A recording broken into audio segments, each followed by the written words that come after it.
Ladies and gentlemen, boys and girls, welcome inside Garage Door Sports, your no-holds-barred weekly discussion on everything in the sporting world.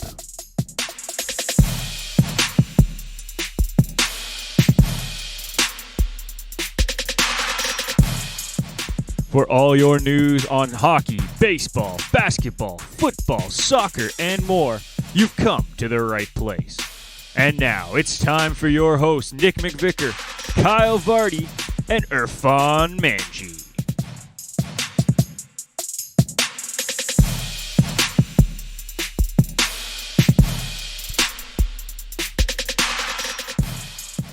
That's right, folks. We are back. Nick McVicker, joined through the Garage Door Sports Cup phone by my great co-host, Irfan Manji. Irfan, man, it's been a while. We've missed you, but you're back. You're finally back. It's been a couple of weeks. Good to be back. Good to see you. Unfortunately, we're not with Kyle this week. I think him and I are just alternating now. Yeah, you're just on opposite sides of the world, apparently, every time we need to do a show. But it's good to be back. How are you doing this morning? I'm good, man. Good. Happy to be back. We took the week off last week for Canada Day and I guess Independence Day south of the border. Got a little refresh, recharged. I know you maybe didn't because you're still working on your thesis, but the rest of us did. So ready to go, ready to get back into this thing, man. And we got a lot to talk about because the past 2 weeks have been chaos in the sporting world, I guess is the best way to put it. Super chaotic. Jeez. So there's like 3 different tournaments. There's the cup. There's the finals. There's so much going on. There's so much going on. And honestly, it's been, at the same time that I say chaos, it's been a lot of fun, like watching everything unfold. I mean, we've seen the Stanley Cup Finals. We've seen the NBA Finals. You mentioned the Euros, the Copa America. The Gold Cup is starting up today, so all the lead up into that. The CPL has started up here in Canada. The CFL is getting underway soon, so all those guys are in training camp. We're seeing transfers left, right, and center over in Europe. We're talking about huge names moving everywhere. It's been fun to watch as an outsider, like not being involved in it, thankfully. But 100%, especially because last year it was dead silence. It was radio silence on every end. It was just like there's nothing happening. Yeah, the only thing that like the NHL was starting to come back at this point last year. Yeah. The NBA was starting to come back. Yeah. Like, to think about it, last year today was the first show of 20 Minutes on Ice when we were doing our Western Conference recap. Mm-hmm. That's crazy, man. It's been a year. It's been a year, and now we're here, and there's so much going on. So you know what? We got to get right into it. So let's get into it with our kickoff segment, sponsored by Canada Kicking Academy. Calling all kickers and punchers in the Southern Ontario region. If you are looking for year-round professional development with elite competition, you need to train with the Canada Kicking Academy. The Ferraro brothers, Daniel and Gabe, are both University of Guelph alumni, and after illustrious university careers, they want to teach you everything they've learned over the years. If you want to take your special teams game to the next level, you need to train with the Canada Kicking Academy. Visit them at CanadaKickingAcademy.com or follow them on Instagram at Canada Kicking Academy. And Irfan, today we're going to start with the NHL. Because we got to. It just finished. Stanley Cup's over. And, of course, Tampa has been crowned back-to-back Stanley Cup champions. So I guess the real question is, were Tampa the best team this year? Yeah, because I guess they won. So, yeah, they're the best team this year. But, I mean, you look at the depth of that team. You look at the way they play. Even if they lose a game, it doesn't feel like they lost a game. They're playing well. So, yeah, I guess that to answer your question, they were the best team this year. And big shout out to the Avs and the Golden Knights, who I think were the other 2 teams. They're probably the better squads. Their Stanley Cup opponent, maybe not so much, but the Habs got there. So congratulations to them for making it to the finals, first Canadian team since 2011. So that's pretty cool. But yes, the Tampa Bay Lightning are the best team in the league. Now the big controversy obviously is the salary cap and how Tampa kind of circumvented the salary cap, and they had a $98.8 million team playing in the final. Yep. What do you make of all that? Is that an issue for you? Did they do anything that you thought was kind of shady, or was it just they followed the rules? They follow the rules. I mean, I think Tampa was one of the few teams that opposed this massaged salary cap in the playoffs a few years back, but nothing happened from it. So the fact that they're within rules, they're within their rights to do whatever they need as long as they're within salary cap during the year, and then they can play with it after. And I think if you're going to follow the rules, hey, this is the best example. You can go overboard if you have to. I mean, the Leafs have done it before where they've had guys on injury lists and then the playoffs come back and they're like, oh, look at that. We can afford to put a full squad in. And that's what makes the playoffs fun and exciting is when you have a full squad with the best players that you have. So I think Tampa Bay, to be honest with you, they follow the rules and they won. So people complaining that they're what is it, $15 million over the cap? Well, then maybe your 18.8. team. So then your team should do the same thing. I mean, they're within the rules. Maybe they'll change them at the GM meetings because I think if you have a cap during the year, it should be the same cap during the playoffs. But if it's within the rules, they did well. Well, I guess the real issue is that Kucherov sat the whole year, right? So, like, Mm, could he probably have come back in the regular season? probably. Probably. And that's why people are so up in arms is that if he came back in the regular season, this team would have been playing down a man for like 3 weeks, at least, Hmm. because his salary was just too high. And I get why people are upset, 100%. Like it is circumventing the rules, but at the same time, they didn't break any of the rules. They followed all the rules laid out to them, so Hmm. you can't really blame them for it, I guess. So Yeah, I'm with you. I don't think it's a big issue, especially considering Tampa was one of like 3 or 4 teams that tried to change the rule like 5 years ago, they did. and it fell on deaf ears. So Hey, you played if yourself, it means NHL. You they played did. I mean, yourself. especially if they won two Stanley Cups in back-to-back years, I think it needs to get revisited if you're so worried about it. If not, But hey last man, year they keep didn't going. circumvent the cap.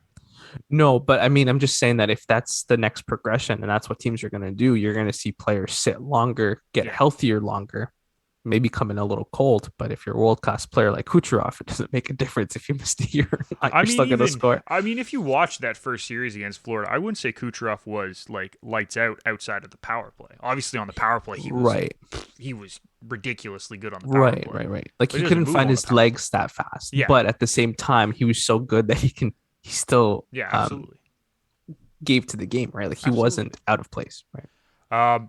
We got to talk about the other side of the final, right? And Mm. the Habs, man, they deserve so much credit for what they've done this year. Like a lot of people ripped on them because they were fourth in the North, and everyone said the North was so weak. And to be fair, it kind of was. Um, but the reason that they were fourth in the North was because they had so many injuries this year. Like think about the big name players that went down for them for stretches, including and like Carey Price is the obvious one. Hmm. They lost their number one goalie for a stretch with a concussion, and then he comes back and it's like, all right, well, I guess we're okay now. Not Like that Jake Allen did a bad job in the crease either. Like I think he was Jake decent. Allen is one of the best backup goalies in the league, if not the best backup goalie in the league. Mhm. Like that's how good of a backup goalie Jake Allen is because he's a legitimate starter in the NHL on well, not many teams because I would say he's like that next tier. But Mhm. he could probably start for 4 or 5 teams in the NHL next season if he wanted to. Am I wrong with that statement? I think that's true, No, he could start for maybe one or two Canadian teams as well if they needed a goalie. which they do. Yeah. And we'll get into that in the offseason, I'm sure. But it just is it's so funny to me because like everyone is ripping on the Habs. All they didn't deserve to be in the final. They didn't. Bleh, bleh. Are you kidding me? Yes, they did. They were probably the best built team in the North. So they walked through the two teams that they didn't walk through the Leafs, but they beat the two teams that they played in the North Division in the playoffs. Mhm. And then they went up against one of the undisputed top 3 teams in the league in Vegas, Uh, and they ended up losing the first game and then won 4 out of 5. See, I think what it is people keep looking at what's on paper and they go, they don't really surprise us. They don't really shock us. I'm not really afraid of this team. But when you watch them play, they come in at waves. And that was something you and I spoke about with Kyle as well during the regular season is good teams in the league come at you in waves. Like Yeah. Vegas does a good job rolling their lines. The Avs did a good job rolling their lines. Mini did a good job this year, for example. So the fact that Montreal was able to get that transition and get that movement going, and it just felt like no one was better than anyone. I mean, everyone knew their role. And I think when you come into the playoffs, if you know your role and you play as a team, this is the sort of advantage you're going to have Yeah, collectively. And then, it also helps because then you're not exhausted by the end of the third period, right? Everyone's played right, about the same. So right. you got guys coming into the last 10 minutes of the third only playing 14 minutes. So But I you can go into overtime, and the Habs overtime record was like 6-1 or 5-1, and you're like, think it was 7 and oh, wasn't it there you go. 7-1 in the playoffs or something like that? Yeah, it was 5-1 when just before the Josh Anderson scored. So I think it was 6-1. 6-1? Okay, 6 Yeah, and 1. something like that. But like that's ridiculous. Like, and you look at the path that they took. They beat the Leafs, they beat the Jets, they beat Vegas, and then they beat Tampa in overtime. So on your point there, their players didn't look exhausted. They were just coming at you. They were just equally there. And then when you have Carey Price in net, I think makes a huge difference because when he's on his game, he's hard to beat. And this team is built to last. Like this isn't a I don't think this is a one and done run for the Habs. Like Carey Well, Price is obviously I don't signed think so. for how many seasons, but you got a few UFAs. Obviously, Corey Perry's on UFA, Joel Armia, Philippe Danault, Eric Stahl, Thomas Tatar, who didn't even play in the playoffs, by the way. So Hmm. he's probably gone.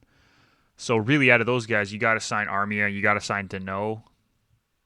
I know Perry wants to come back, so he'll probably take a discount. Stahl, you could sign him back, but you could also probably find someone better in that range. And then they have Lehkonen and Kotkaniemi are both RFAs.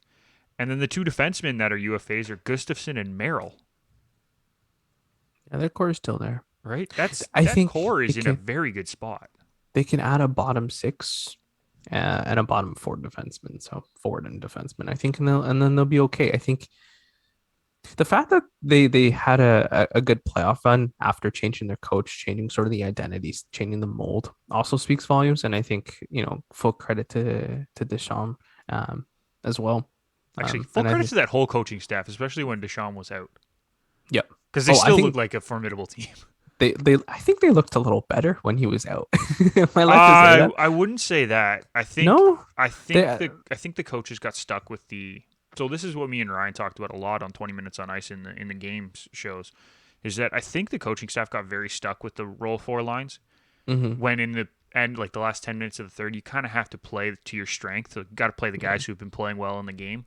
So yeah, like you didn't see a whole lot of extra of the Caulfield, Suzuki, Anderson line at the end of games, even though they right. were probably the best line in game. I think it was game 2, hmm and yet Corey Perry was out Yeah, on a 6-on-4, right, and right. Caulfield was on the bench, and I'm just like, that's not right. Like I understand that you hmm have this mentality that you are a 4-line team, and I get that you roll with that, but you roll with that for 50 minutes, and then you make adjustments for the last 10. Right. I didn't see that from the coaching staff. I saw it maybe a little bit more from Deschamps when he came back, but even he was very, very stuck in his ways. Right. And I think that's just the young, like first year sort of coach thinking because he's just trying to figure out what he's good at. And I mean, but the thing is, we said it that Montreal's strength was the 4-line wave. So why not stick to it, especially I if it's working? and But I I guess the totally last get 10 that. minutes when you have to do matchups, like you're saying, and Caulfield's your best player, Suzuki's probably your leader, your next future here. Um, you want to see more of them on the ice, but I also can't fault them for rolling their lines because that's their identity. No, and I get that, and I understand that you need to roll your lines because rolling your lines throughout the game is really, really important. But you roll the lines to figure out who's playing well. Yeah. Let's be honest. In game 2, the Danault line looked awful. They couldn't get anything going. So why are they out there with 5 minutes left and just getting hemmed in their own end because they can't make two passes? Whereas the Suzuki Cole and I think at that point Just to fully. it was Toffoli in game 2 because they moved Mhm. Anderson in game 4. Um, why are they not out there? They were flying the whole game. Why are they being pinned to the bench? because it's not their rotation. Like I just don't get that. I understand the first 50 minutes of a game, Mhm. absolutely roll your four lines. Figure out who's playing well. Last 10 minutes, if you have not played well, if you have done nothing positive for the team, you're probably finding your butt on the bench if it's me. Just Mhm. because we want to have, especially if it's a one goal game, right? You need to have the guys that are net positive on the ice as much as possible in a one goal game with 10 minutes left because you need to push to try to tie that game. And I just didn't see that from Montreal. And you're right, it's a young coaching staff, so maybe they were just trying to get comfortable. So I guess we'll have to see how that plays out moving forward. But I get that's just my one thing. I think they deserve so much credit. I think this team is built to make a few deep playoff runs. I think Brendan Gallagher might need to go though. I just didn't see enough from him in the playoffs. There's things that they can do to move around to get their young guys playing. At least bring in some talent because I think at the same time any RFA is looking to come in. I mean, there's one on the market now potentially who needs to be traded. Maybe they can throw their hat into that and see if they can pick up a perennial goal scorer. Because I mean, in close games like this, you need a difference maker, and maybe that was what was missing, especially when they were rolling their lines. Yeah, and there's a ton of top end talent that's available in the UFA market. So we Yep. could see someone go there. They have 14 million in cap space. Um, it could be interesting. Speaking of players who will possibly be on different teams next year, Irfan, news broke this week.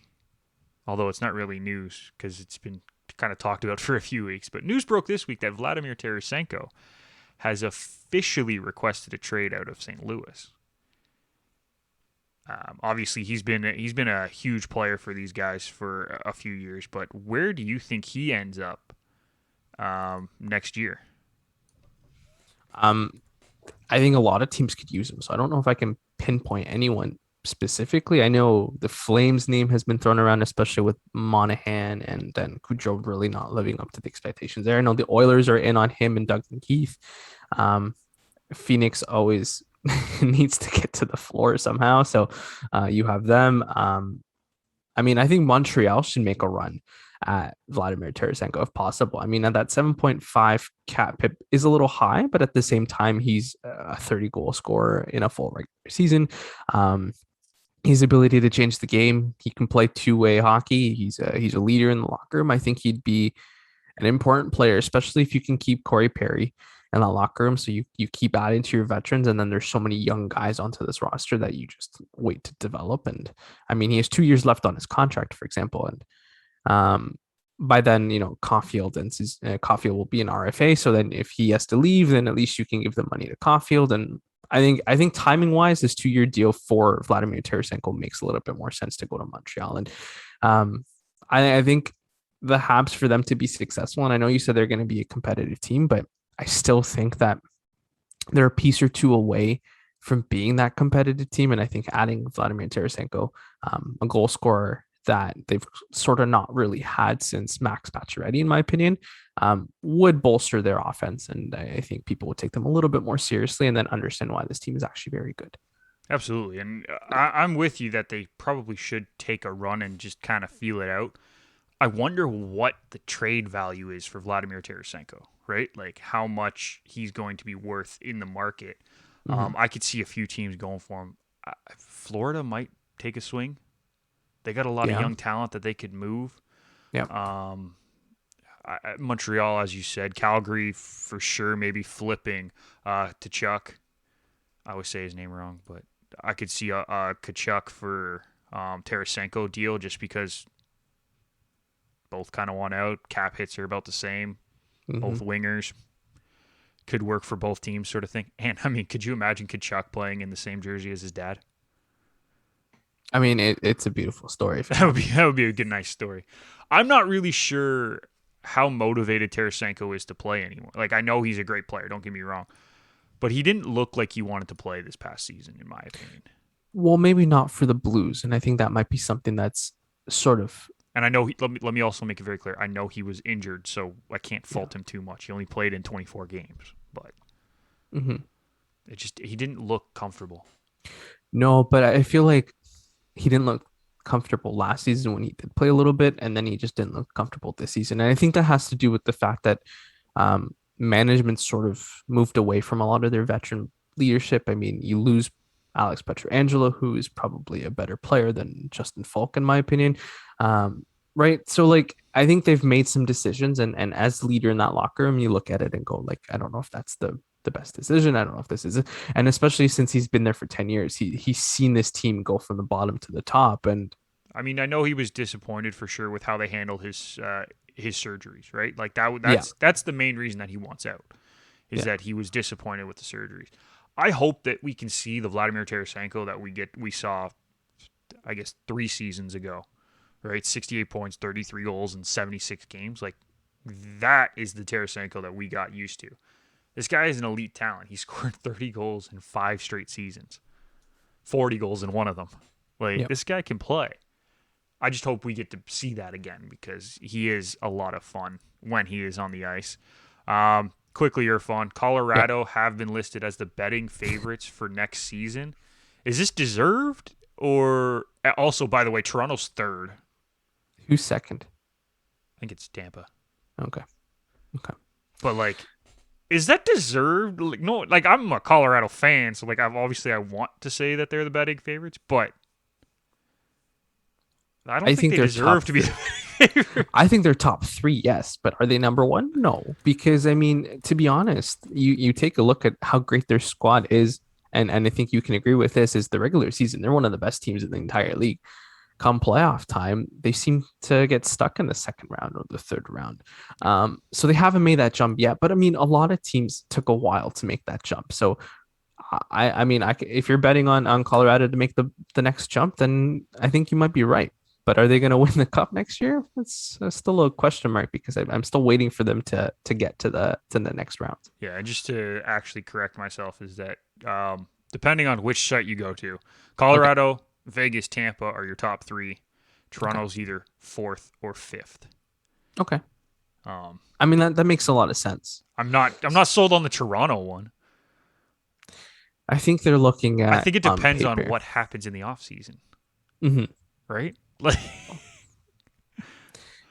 I I don't don't. know. I think maybe Colorado's your third favorite. To be honest, I think still Tampa and Vegas I think get the one or Colorado two. and Vegas are fighting for that too, in my opinion. Just Mhm. because we haven't seen Vegas do it either. Vegas has gone on long runs, but Yeah. they haven't won anything either. No, but at least they've gone to the finals with the core that Fair. they have versus the Avs, who we're waiting for to get to the final because they're just that good. And I Fair think they're enough. just that good. Fair enough. Okay, I'll yield to that. I get that. That's a good point.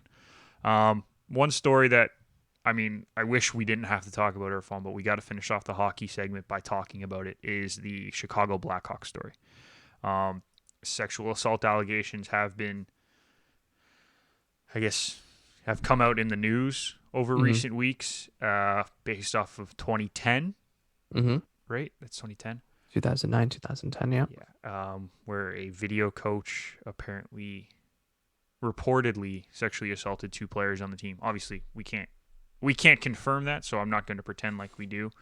Mm-hmm. Um, what have you made of this? There's just this whole story, and the fact that the video coach then ended up getting a reference for a high school position, Yeah. and Same allegedly thing. ended up doing the same thing. Yeah. But what do you make of this whole story, Irfan, and the look that it has, not only on the organization, not only on the league, but just in general in the landscape that we are in nowadays? I'll start with the Hawks. I think any sort of sexual assault needs to be reported. And the fact that he got a glowing reference to get his next job just shows you I don't. how Let's make it clear. We don't know if it was a glowing reference. We know he got a reference. It it was might a not have been a positive good. reference because Was it? that's Okay. what got him the job, is what they're saying. So Okay. here, that's That's what I'll fine. base it off That's of. fine. Okay. I think it just shows to you that people of harassment or victims of harassment or victims of sexual assault don't really get that. Um, I'm trying to find the right word, so I apologize if it's taking me a while, but they don't get that opportunity to, like, even they say, come out and tell us that this happened. So when they do come out and tell you that this happened, or someone sees it and tells you it's happened, they're not, it's just they're getting brushed to the side. And this is what it kind of felt like, was like, we tell people who have gone through these experiences or these traumatic experiences to tell us these experiences so we can try and bring it to the forefront, try and talk about it, try and educate people and put it out there and say this isn't right. But what the Hawks did was they covered it up, and on top of that, they went and they went and gave him a reference so he can do it again. And they sort of aided into his behavior, and they were like, well, we're just not gonna cancel him because cancel culture wasn't a thing at that point. So we're just gonna try and get rid of him as fast as we can, and this is the best way to do it. They're responsible for what happened next. I think the Blackhawks are huge and very much responsible for what happened next, and I think they should be in trouble for it. And as far as the NHL is concerned, I mean, we saw them last year with the George Floyd incident and say no to racism. They're so slow behind all these social movements and all these different movements that you just look at the NHL and you say, no offense, but it just seems like it's controlled by these white guys that want to keep it a certain way, and they forget that there's so many other problems in the game that they need to acknowledge. And to me, it looks like they don't give a shit about their players. They don't care about their fans. They're saying to them, well, if this happens, we're just going to brush it on the side. And that's probably, for me, how a lot of athletes over the last couple of years have come out and said that, we're gay, we're LGBTQ plus. Yeah, I don't think you make this. Couple come out this offseason in right. NFL. I don't think you make this a safe environment for these guys to thrive.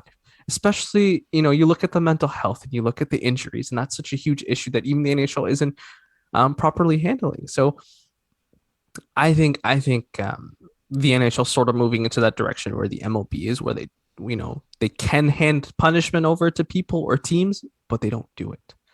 And I'm glad that there's a lot of fans and a lot of reporters and a lot of individuals talking about this incident to keep bringing it up, because I think it's super important to talk about, because you can't get away with it. No. And I hope I justified that well. And if I didn't, please let me know how I can educate myself better on speaking about this. But I think it's just unfortunate that you have a group of guys that you call family and you can't support them.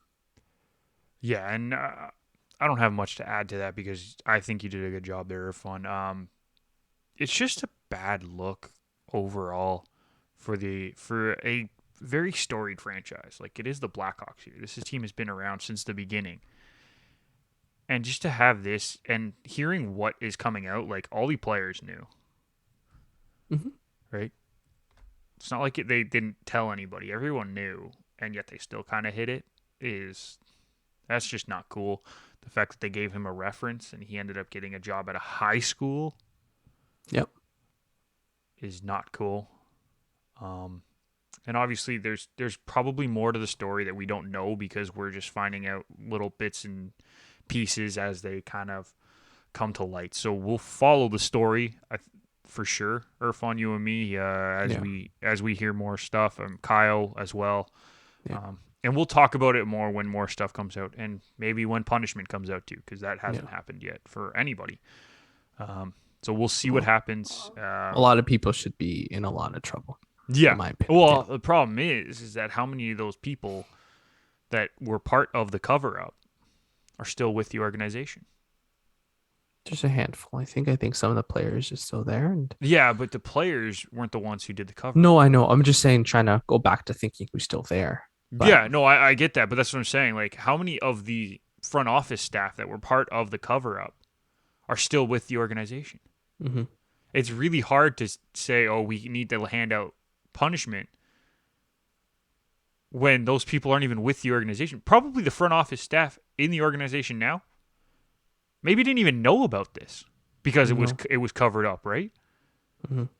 So is it fair to put punishment on these guys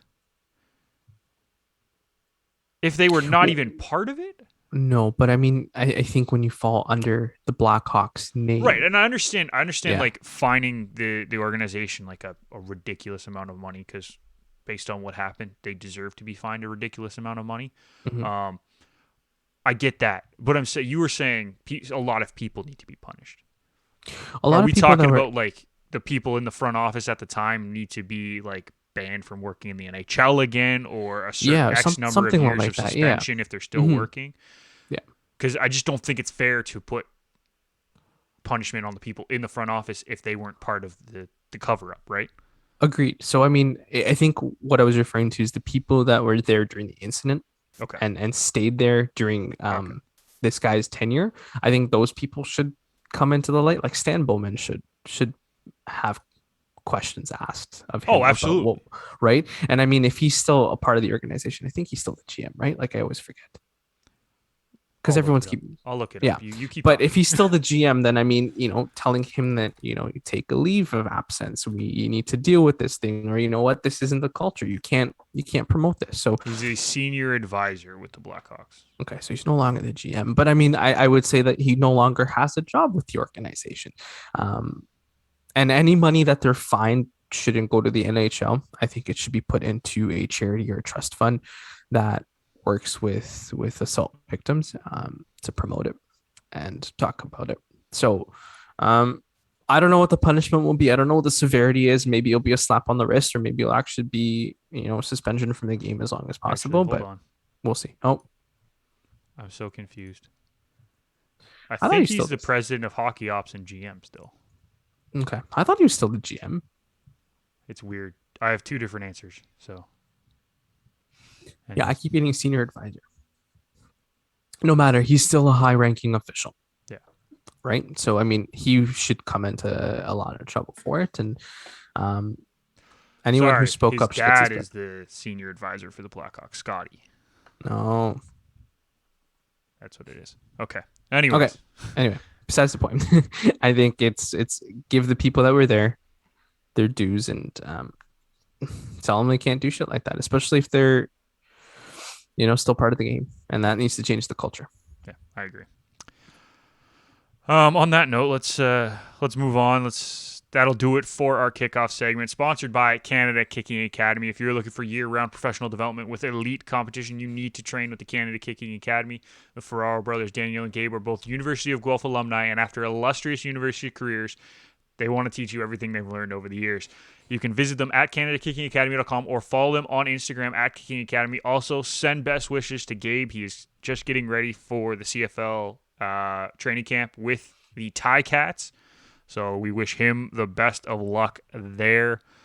We are going to take a quick break. After the break, Irfan, we got a lot of soccer to talk about. And you know us, we could go on forever. So we'll try to keep it focused. But we'll be back right after this. Hey everyone, this is Irfan Manju from Touchline Thoughts. We are an all-soccer podcast hosted by yours truly with guests every episode. We provide news, analysis, and opinions every episode as well. Touchline Thoughts is powered by the Garage Door Sports Network, and you can listen to us on your favorite podcatcher. Cheers. It's fitting that our commercial was, Touchline Thoughts, because we have a lot of soccer to talk about, Irfan. And by a lot, I mean a lot. Mm-hmm. Gold Cup starts today. Yes. Euro Final is tomorrow. Yes. CPL, which I don't even think we're going to get to the CPL, is well underway. We've seen some incredible soccer up in Winnipeg. But we got to start with the big tournaments. And, of course, let's start with Copa, because the Copa Final is tonight. Mm-hmm. Tonight, Argentina versus Brazil. Is it finally Argentina's time to raise a trophy above their head? I don't know. To be honest with you, neither Brazil nor Argentina has looked comfortable in a lot of the games, and I've sat through a few of them, and my dad always calls and goes, "Okay, Brazil's playing. Watch the game," or Argentina's playing. So I don't think either team's looked comfortable winning any games. They've won narrowly for some of them. I don't know. I think this is it's going to be a good final because I think they have a lot to prove, and Messi wants to win. They're 0 for 9 in major competitions. Do they win the tournament? I'm not sure. Just because of the way they've played. Same thing with Brazil. I think it's a coin flip in my opinion.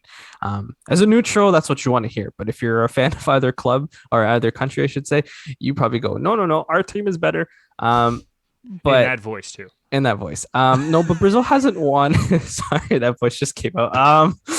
Brazil hasn't lost at home in the final. So I think that bodes huge for them and their advantages. But one thing I've noticed with Argentina is everything keeps running through Messi.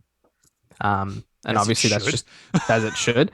But no one really worries you if you're Brazil. I mean, yeah, you can shut down Lautaro Martinez, which won't be difficult with Marquinhos playing. But if Angel Di Maria gets a start, I think that will change the dynamic because I mean he didn't play last game. He came on a little later on and completely changed the pace of the game. So it depends on how they do that. I think Brazil for once aren't trying to run their attack only through Neymar. You have guys like Lucas Paqueta, Bobby Firmino's having a good tournament. Casemiro's found his legs a little bit. So I'm gonna give the edge to Brazil, but not by much. Okay. You talk about the attack of Argentina being very, very one-dimensional. Do you think they have better attacking options on the bench? You talked about Di Maria. What about Aguero? Like these are guys who are on the bench, right? Like, could they find a way into the lineup to play Brazil because they have more experience in the final? Well, I would hope so. I mean, these guys are sitting on the bench. I mean, they're two big time players, but they're also players that have been with the national team for so long to the point where I think the coaching staff is trying to inject some youth and some fresh faces and kind of get them used to the fact that you won't have the likes of Messi, Di Maria, Aguero anymore. And I mean, it's really hard to drop Leo, but I think you can justify dropping the other two. But for the final, I would hope that one of them or both of them get a start or at least an appearance because I mean they know how to play up against Marquinhos. They know what it takes to press against Casemiro. They know how to shut down Neymar or at least what to do on Neymar, and I think that's why Di Maria might get a start over Aguero. But I think they're going youth and they're going fresh faces is what I've gotten from them from this tournament. And they're trying things and they're trying and they're succeeding because they're in the final. I mean, they got here, right? And yeah, it wasn't necessarily the prettiest line to the final, but they won in penalties, which you don't see very often from Argentina in the semi over Colombia. They walked over Ecuador in the quarters. And I'm saying like walked. They won 3-0. Like that's a pretty good walking. Yeah. And then their 4 group stage matches, they were 4-1 against Bolivia, 1-0, 1-0, and then they drew their first match against Chile. So they've been, I think, slowly getting better in the tournament. Colombia is a very good team. Let's not deny that. So going to kicks with Colombia isn't like a terrible thing.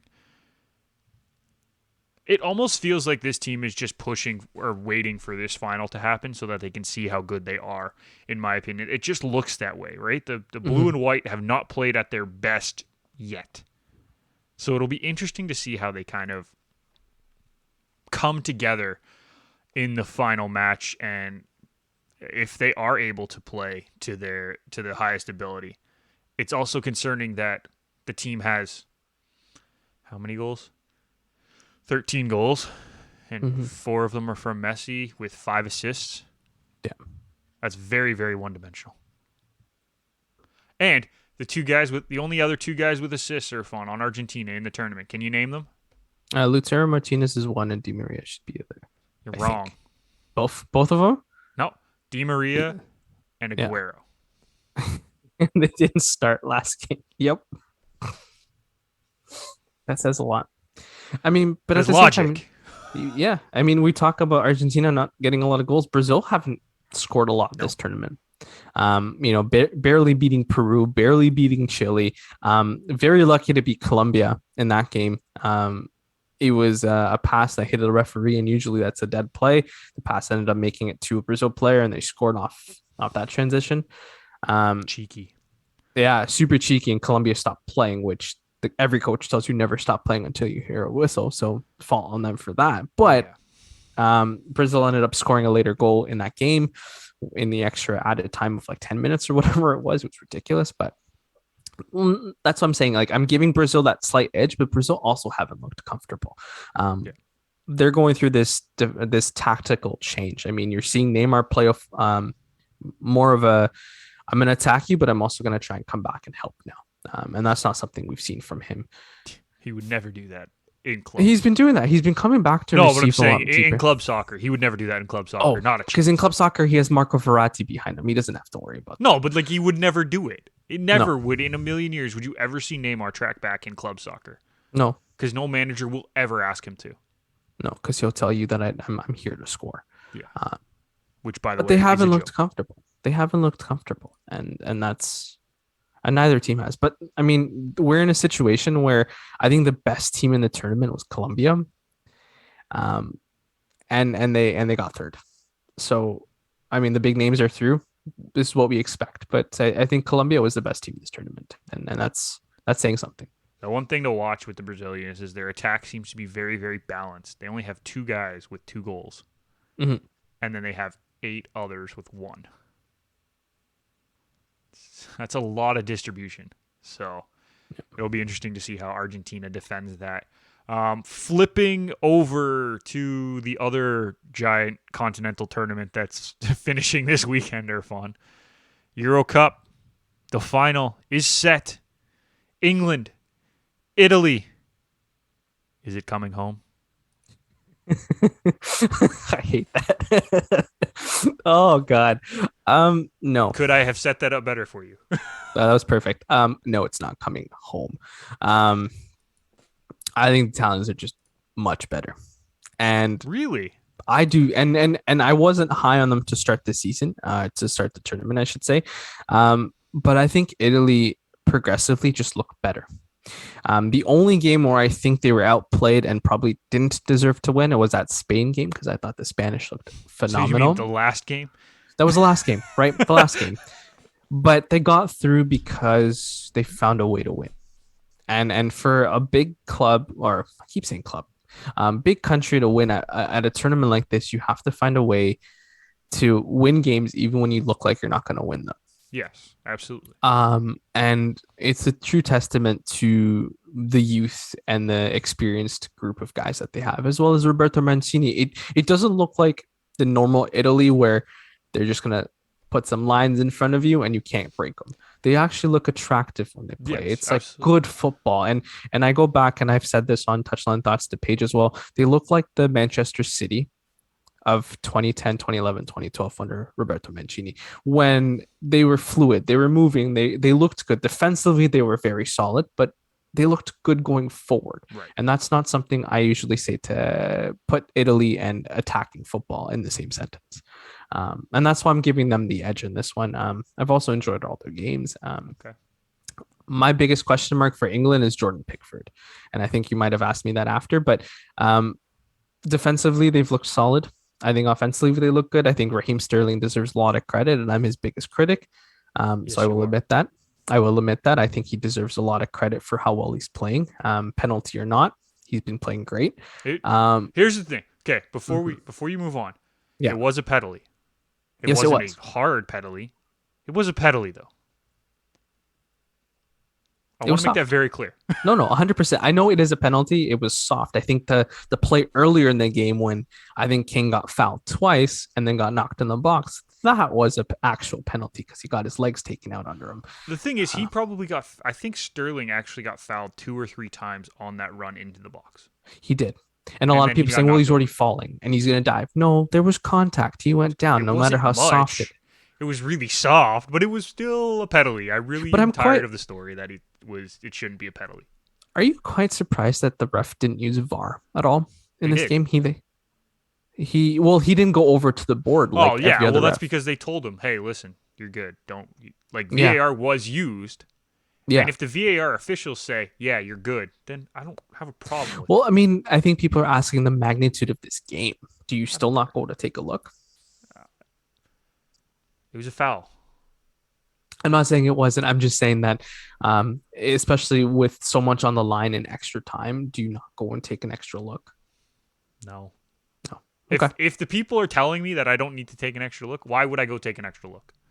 No, I agree with you, and I think the communication there was fine. But Yeah.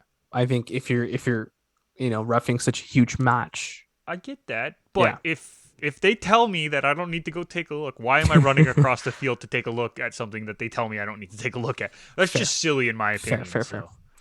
But no, it was a penalty. I'm glad we Back to England, I think their weakest problem is Jordan Pickford. Every time that ball comes at his feet, I'm like hiding behind a pillow God, it's because awful. Awful. I think with Italy's ability to press this tournament with Chiesa, Insigne, Immobile, Verratti pushing in, and then Jorginho coming from the back there, I think if they can put enough pressure for Maguire and Stones to pass the ball back, I think a mistake from Pickford might be the biggest decider between these two clubs, Oh God, between these two countries. that'd be awful. That would be legitimately awful. But it kind of fits the narrative that England goalkeepers just whiff at tournaments. If Henderson's healthy, is he the starter? I think Nick Pope is the starter if he's healthy. Okay. Yeah, I think he's a better shot. I've watched Henderson play a lot because I know he's part of the United system. So Right. I've watched him play a lot. He's okay with the ball at his feet. Yeah. I'm not saying he's the best goalie in the world with the ball at his feet, but he's pretty good with the ball at his feet. Does he start because you're more confident with the pass backs that these defenders are giving him because he can play the ball at his feet? I think so. I think Maguire and Shaw are a little bit more confident having Henderson. Well, I mean, they've only played with him for a year, and he didn't right, play but much. I mean, I'm saying in still general. that sort of Yeah. confidence. And by the way, yes. By the way, sir, John Stones will not play at United. Not having that. It was just a conversation. thought. No. It was just a thought. No. It was just a No. thought. I put it out there. I want to throw something back at you though, because you mentioned Sure. that Italy got better throughout the tournament, and they were you said something and I can't remember exactly what you said, but you were talking about how they got better throughout the tournament. I would argue that England has actually gotten significantly better throughout the tournament, and have played better defense than Italy throughout the tournament. This is a team that has given up 1 goal or 2 goals the entire tournament. One. Is it 1? I wasn't sure if it was 1 or 2. I couldn't remember. One. It was the Damsgaard beautiful free kick over the wall. Did they not give up 1 against Germany? No, they won 2-0. They won 2-0. There you go. They've given up 1 goal in the entire tournament. 1. And it probably should have been saved. Yes. But what a sweet strike. So what a sweet strike. Yes, but you're talking about a team that in Italy who has the line set up so that you can't attack them. The defense of England has been the best defense in the entire Euro, in my opinion. I know they might not have played the toughest competition in the group stage, but they still went up against a couple squads that have attacking ability. And in the knockout round, they've played Germany, who was second in their division, right? They ended up playing, obviously, Denmark, who was flying coming into that game. And they've only given up 1 goal the whole tournament. And they're playing at home. So it might be coming home. It might be coming home, Irfan. I'm sorry to say it, dude. It might be coming home. Listen, I agree that their defense has been great. And I know if you hear Paige says this all the time, they worry her so much because you don't know what you're going to get. But yes, they've been the better defensive side. The biggest question, though, is they played a Germany squad that had 1 good game all tournament, didn't look very good after that. And then you take Denmark, who, to me, their legs stopped working for them after the 65th minute. They just looked a little tired, a little slow because of all the travel and the movement and stuff. So they haven't really played a side that looks confident and sure and has been on a winning streak of 33 games. That's the difference that I'm looking at. I'm looking at the confidence Italy's coming in with, and I go, this is actually England's toughest test this tournament, obviously, because it's the final. But I mean, there's no one that's really pressured their defense. There's no one that's, seen a Kyle Walker mistake and actually capitalized on it.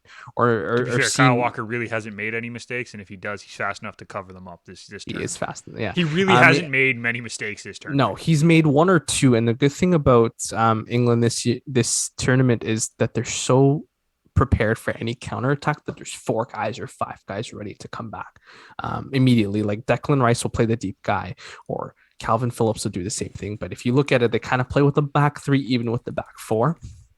I was looking at some of the tactics. Take a look on One Football. They do a good job showing you the movements in and out of space and stuff like that. And that's probably why Saka gets a lot of the starts, because he has the ability to cover a lot of ground. And that's no knock to Jadon Sancho, but take a look at the tactics. But again, it's that Jordan Pickford mistake that's going to be the difference, in my opinion, when he clears the ball out or he's yelling at his defenders, and you're like, "Why are you yelling? You're the one who made the mistake."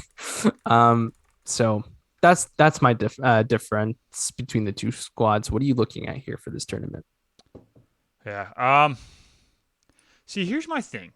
I know everyone keeps talking about the undefeated streak. Right. They've played crap competition for most of that undefeated streak. Mhm. Like, yes, they pulled out a 2-1 win over Belgium.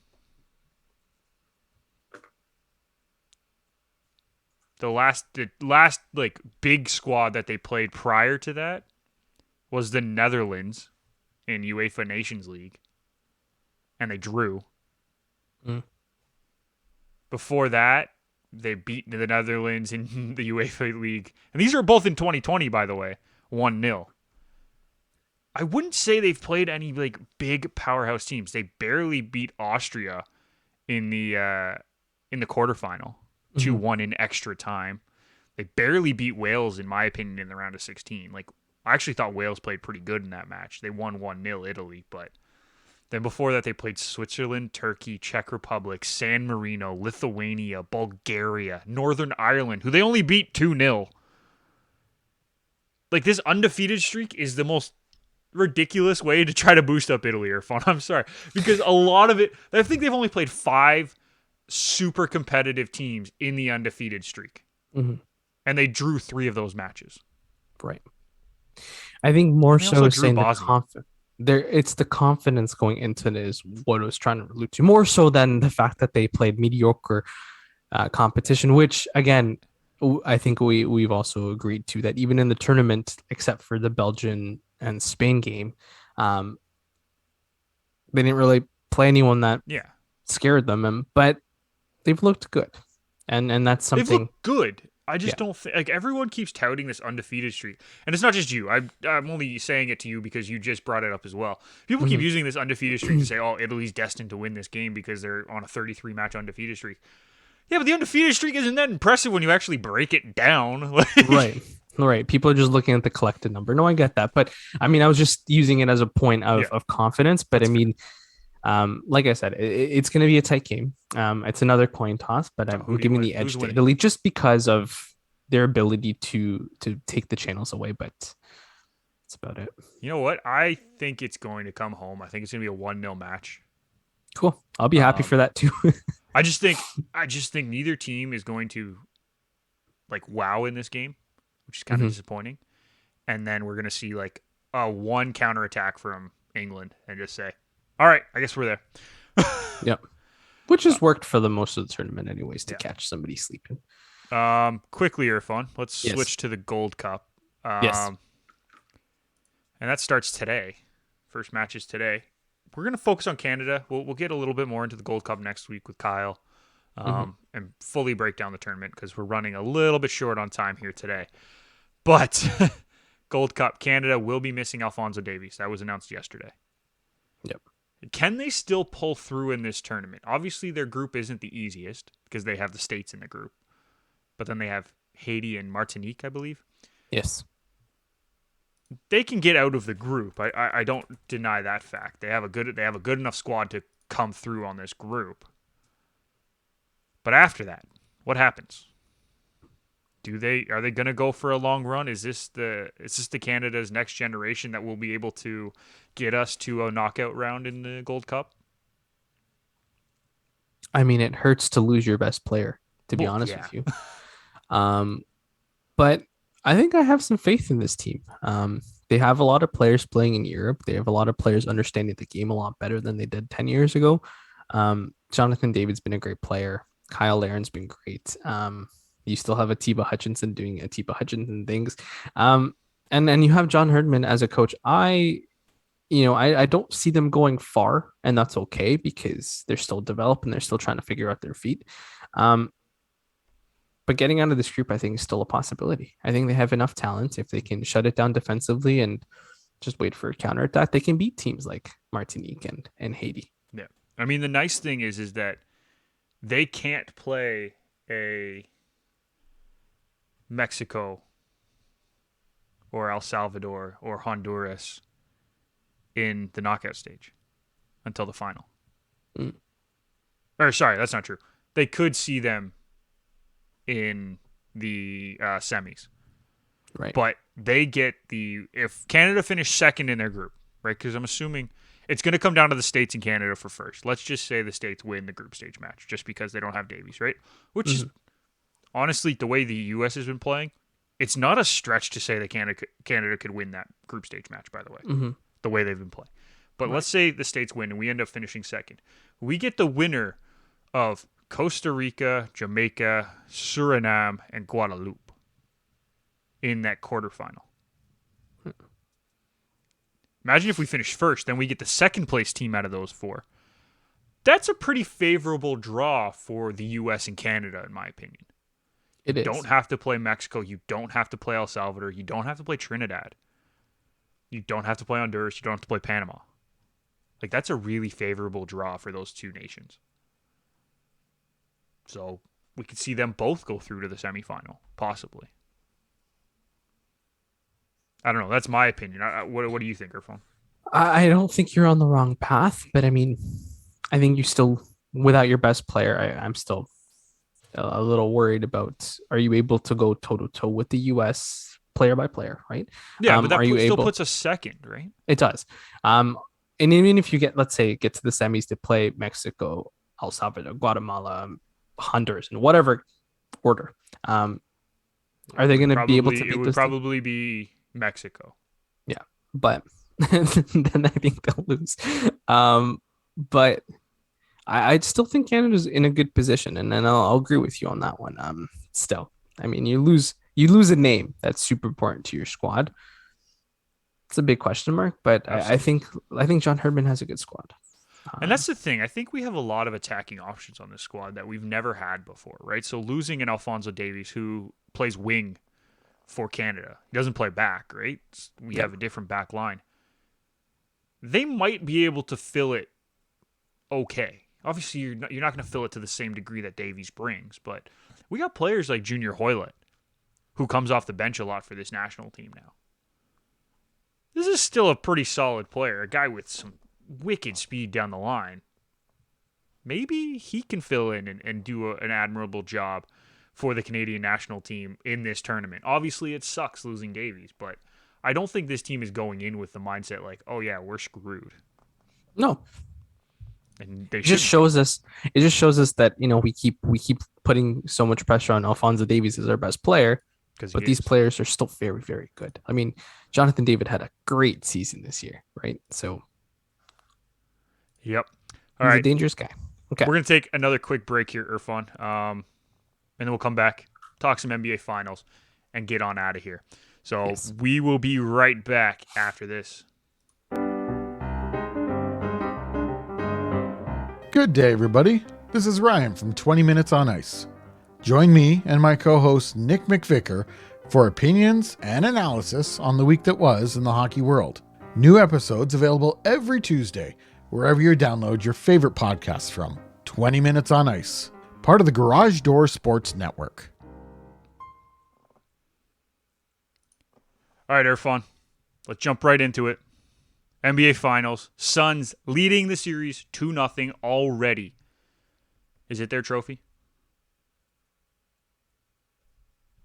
Sorry. No, there's a lot of basketball left. I don't think it's over yet. I know they're up to 2-0, but I think this is going 6 or 7. I don't think it's done yet. I still think the Suns will win this, yes. But I don't think it's as easy as it's looked on. They've looked really good, though. They looked very good. Yes, I agree with you. Shout out to Haley for her wonderful tweets during these games. Keeps me super entertained, even when I can't catch one. So shout out to our friend. Love of Devin Booker is it's fantastic. But also the fact that even though her love shows for Devin Booker, she still talks basketball, and it's absolutely amazing. But she talks basketball all the time. Yes, so I do agree they look good, but these 2 next games in Milwaukee will be the decider. Obviously, because it's either a sweep or not. But I think Milwaukee plays better at home. They might wake up with a crowd Let's see how that pressure plays on the Suns, and if they can split the series here, this is theirs to win. And as LeBron says, CP3 has 2 more to go. 2 more. He's counting them down. I mean, that's a friend there. Like, cheering him on regardless of what's going on. I love to see it. But I think this is the Suns to lose at this point. Like, they are flying. 31 points from Booker in game 2. 27 from Mikal Bridges. 23 from Paul, who also added 8 assists. DeAndre Ayton added 10 and 11 rebounds. Like, everyone is contributing. Whereas you look on the other side, Giannis has no help right now. Well, no. Holiday and Middleton Scored lost. 42 points in game 2. The next highest Buck, Drew Holiday, was 17. I'm sorry, that's not good enough. Nope. And I'm sorry, Middleton with 11 points, that's a joke. This is a guy who was an NBA All-Star. You can't be scoring 11 points in a finals game if you're an All-Star. That is not good enough. So they're combined for my stat guy. So My stat guy. That's usually me. Hey, wait a minute. No, I'm telling you, as my stat guy, I have a stat for you. Oh, okay. So Middleton and Holiday have a combined 67 points in 2 games. That is not good enough in my head. No, and Giannis has 42 in 1 game. I'm sorry, but that's the problem. 67 points averages about 33 and a half per game. Divide that by they're each averaging 16 points. Yeah, which if you're a third, fourth, or fifth option, maybe that's okay. But as 2 guys who are battling to be the number 2 option on the team, it's not good enough. Well, yeah, that's why they brought Holiday in for this reason. Yeah, it's just not good enough. A couple of questions going around the media here is, should Lopez get more minutes? There's a stat that he hasn't played much, and I mean with Middleton and played almost 30 minutes. Well, they're about, it's saying that he's down about 17% of his minutes compared to the rest of the playoffs. Okay. That's just the stat. I mean, but again, he's still playing 30 minutes, which is a hell of a lot of time. But in a series where you're not getting a lot from your number 2, number 3 guy, do you just start maybe going smaller and letting Lopez take some shots? Possibly. I mean, he in game 1 he played 23 minutes and had 17 points. Mm-hmm. Right? On 7 of 14 shooting. And then in game 2, he had 28 minutes and he only had 8 points, but he had 9 rebounds and was 4 for 10. Both of those field goal percentages are higher than what Holiday and Middleton have. Right. Now, granted, he's not taking many threes, although he did hit 3 threes in game 1. Lopez, which is astounding, by the way. He's got a good jumper. But he's not known for 3-point shooting. No, he's so not. To hit 3 in a game is pretty good for him. Mm-hmm.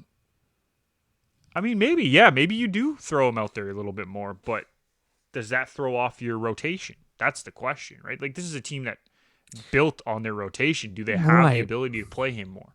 But at this point, you're down 2-0 to the best team in the NBA in the last 2 years. At what point do you just say, you know what, to hell with it, it's the finals, let's just adjust as we go, rather than sticking to it? And that's the same thing we asked the Habs. I was going to say, this sounds familiar to what I was saying. Right. I'm just bringing that back. We said the same thing about the Habs. They stuck to a structure, and it was something that worked for them when they got to overtime. But aside from those last 10 minutes, like you pointed out, it wasn't working for them. So same thing here with the Bucks. The Bucks have been deeper in playoffs consistently over the last few years, and there's always that one little thing where they just get outplayed, or they just can't get to the next stage, or they're not willing to adjust. So, I mean, that's just a huge question mark, is whether or not they're willing to tweak some things and maybe change their style of play just a little bit to counterbalance what they're getting. Yeah. Well, I think the really scary number for me is that there was only one Buck player who was a positive plus minus in game 2. And it was Giannis. That's not good. Right? And the next closest guy was Lopez. He was a -1 across the game. Mm-hmm. So I also don't know who they're putting in. Like, I don't know what their rotation is, because they don't have another center in the lineup that played in game 2. Mm-hmm. So are they playing Giannis at the at the 5 when Lopez is off? Are they playing Tucker at the 5 when Lopez is off? Like, who is marking Ayton when Lopez is not on the floor? Like, are they putting Bobby Portis? He's not tall enough to play against Ayton. That's just silliness. I don't get it. Who's playing? I can't tell you. Irfan, I'm confused. I can't tell you. I mean, I guess you can swing PJ Tucker and do that, but then you're losing him somewhere else. So, like, I just don't know who. I just don't know who would play there. Like, They don't gotta- even have another center. they got to come out for game 3 flying. They have to win this game or else this is done.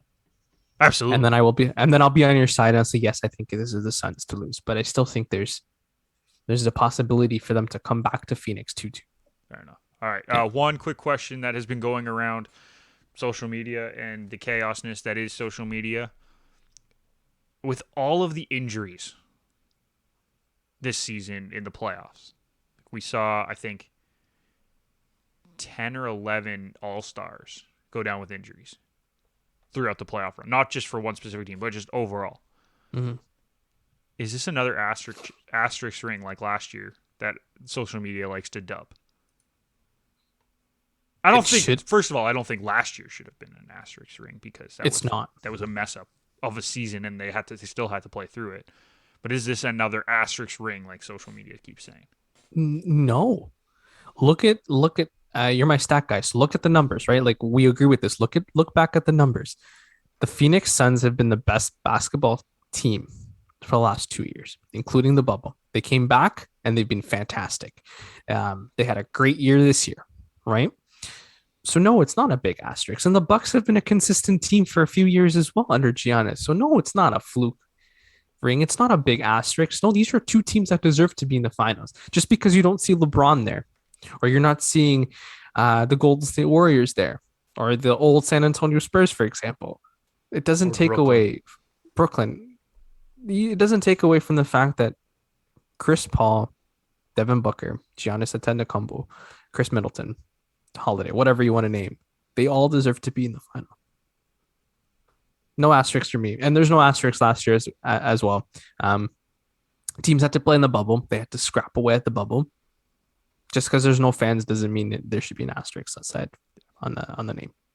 No, it's just something that has been asked, and I get frustrated seeing it on social media because these players are still going through a grueling stretch where you have to play playoff caliber games, regardless of whether it was in the bubble last year where you couldn't even see your family for the first couple rounds, or this year where it's just been chaos.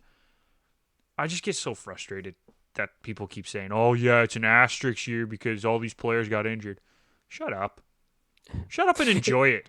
It makes me laugh because of people saying that it's an asterisk year and you're like, can you do this? No. It's a lot of work to be a professional athlete, man. I don't know what to say to you. Like, I mean, there's the thing with last year's Tampa Bay win with the big asterisk because it's in the bubble. People are saying this year Tampa Bay win is a big asterisk because of the salary cap. Who gives a crap? So get your team to play like them. Bring in all these players and tell them to be injured or something, and then show us what you got in the playoffs. Because to be honest, if you're not going to change the format that you're mad about, let's say salary cap or the bubble, then, well, sorry, that's just sports. You wanted sports, we gave you sports, and now you're complaining about who's winning. I just get frustrated because it's like these guys have been put through the ringer the last 2 years, but all the championships are asterisks. It's like, shut up. That's a load of bull. Shut up. No. I don't care. Before I get too heated, Irfan. So, okay, question then. If Chris Paul wins this championship, a guy who I think deserves anything that comes his way, positive things that come his way. There's probably two guys in the NBA that deserve a championship more than a lot of people who haven't got one yet. And I would say it's Chris Paul and Carmelo Anthony. Based on everything that they've done in their careers and everything that they've been through on crappy teams, those two guys probably deserve a championship. And Chris Paul is 2 games away, and you're going to call it an asterisk. No.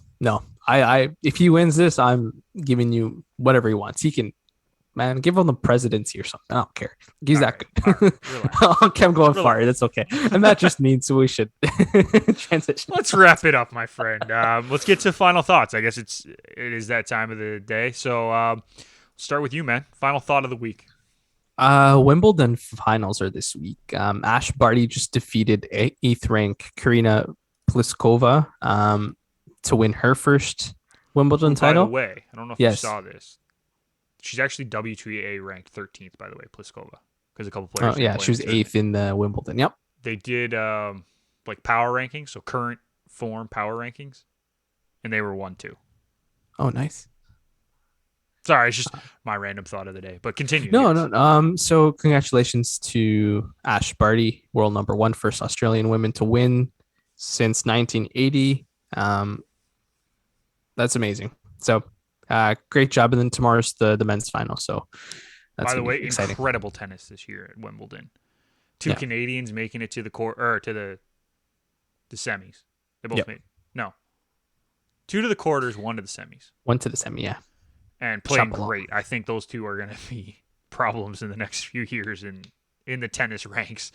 Auger-Aliassime and Chapeau. But it was just so entertaining to watch this. You just turn it on in the morning when I'm eating breakfast. It's like, oh, this is good tennis. This is what we missed. My final thought. Huge shout out to great stories this week. And I'm gonna highlight one, but there were so many great stories this week in soccer, in baseball, in hockey. But the one I want to talk about is the San Diego Padres pitcher, David Camarena. Called up, I think it was Thursday night, for the game Thursday. In his first at-bat of the game, not of his career, because he was called up earlier this year, but first at-bat of the game against Max Scherzer, of all people. Bases loaded. And he takes a pitch that nobody should be swinging at, because it was in his box, at his foot, takes it out for a home run. That's incredible. That feeling must have just been phenomenal walking those bases. Man. Like, you're looking right on the across the diamond and you see one of the best pitchers in the game and you hit it. Standing 66 and 3.75 inches away from him or something. I always get that wrong, but 66 feet away. But like, what a moment. Just went and got it. That was a good moment. I liked it. That swing was... You shouldn't be swinging at that pitch. But the fact that he had enough you saw power the pitcher to... That was not a home run pitch. No, because I saw it dip and I was like, oh, like he's gonna swing and miss, and then he just like goes in, gets it, and puts all the power onto it, and it's out. Yeah. So full marks to him for doing that. I'm glad he got that moment. He's a San Diego boy too, at home. Like that's one of those moments that you just never forget. So does he pinch hit now? Do you bring him from the moment and say you're gonna pinch hit for us? Unless they're thinking about making a pitching change and he was the guy coming in, he might pinch hit in that scenario. Yeah. But I don't see it happening. But we've seen worse. Like, dude, the story about Shohei Ohtani not taking batting practice all year is just astounding to me. Guy leads the league in home runs with 33, and he hasn't taken batting practice once since the season started. How do you do that? He's made differently. He's in the All-Star game as a DH, and he's pitching. Of nature. First ever to do that. Like, holy crap. And honestly, everyone keeps talking about how we're seeing the modern day Babe Ruth. Forget that. He is the first Shohei Ohtani. Yeah. I don't care what you say. He is the first Shohei Ohtani, and we are blessed to be watching this athlete at work. Nothing more to it. Nothing more to it. Irfan, we did it. We survived another week. You are done dealing with me for this week. No, I'll see you tomorrow. We got a lot going on, obviously, with the network. We got a lot of things coming up, so make sure you tune in. Don't know what happened there. Our screen just went black, but we're back. Make sure you tune in next week when we bring you the next episode of Garage Door Sports, obviously, as well as all of the shows this week. Touchline Thoughts, 20 Minutes on Ice will both be back this week. Betting House should be back this week. I think everyone's home. Mhm. There's a lot of vacation and travel time in that group there. So I think they're coming back this week. We'll see. If not, make sure you tune back here because we'll bring you some betting stuff next week as well. But for Irfan Manji, for obviously Kyle, who was not here with us, I'm Nick McVicker. Thank you for watching. We will see you next time.